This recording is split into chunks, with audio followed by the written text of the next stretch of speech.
শ্রীপুরে ভিন্ন আমেজ, ভিনদেশি পতাকার বিপরীতে কালেমা খচিত সাদা পতাকা শোভাযাত্রা।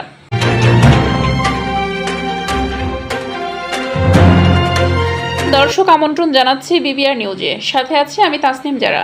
শুনছিলেন সংবাদ শিরোনাম। গাজীপুর শ্রীপুর থেকে ওসমান গনির তথ্যচিত্রের বিস্তারিত দেখুন। বিশ্বকাপ ফুটবলকে কেন্দ্র করে সারা দেশে যখন বিভিন্ন দেশের পতাকা ছড়াছড়ি, তখন এর ভিন্ন এক চিত্র দেখা গেল গাজীপুরের শ্রীপুরে।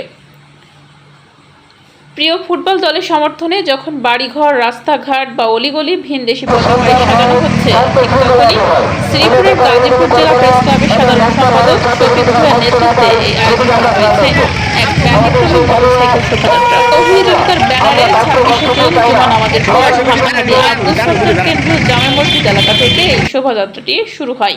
অংশগ্রহণকারীরা পবিত্র কালেমা খচিত সাদা পতাকা বহন করে উপজেলার প্রধান প্রধান সড়ক প্রদক্ষিণ করেন এবং এটি উপজেলা চত্বরে গিয়ে শেষ হয়। শোভাযাত্রায় নয়, উপজেলার বিভিন্ন সড়ক, সেতু এবং গুরুত্বপূর্ণ স্থানেও টানানো হয়েছে এই কালেমা খচিত সাদা পতাকা। আয়োজকদের দাবি, যেসব দেশের জাতীয় পতাকা বিশ্বকাপ উপলক্ষে বাংলাদেশের বিভিন্ন স্থানে উঠছে, তাদের কয়েকটিতে আজান ও নামাজের ওপর বিধিনিষেধ রয়েছে। এরই প্রতিবাদে এবং মুসলিম পরিচয় ও ধর্মীয় মূল্যবোধ তুলে ধরতে এই কর্মসূচির আয়োজন করা হয়েছে।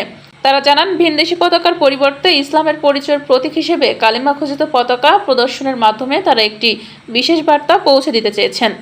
ব্যতিক্রমী শোভাযাত্রাটি স্থানীয়দের মাঝে ব্যাপক চাঞ্চল্য আলোচনার সৃষ্টি করেছে। দর্শক, এতক্ষণ সঙ্গে থাকার জন্য ধন্যবাদ। আবারও বিবিআর নিউজে আমন্ত্রণ জানিয়ে শেষ করছি। আল্লাহ হাফেজ।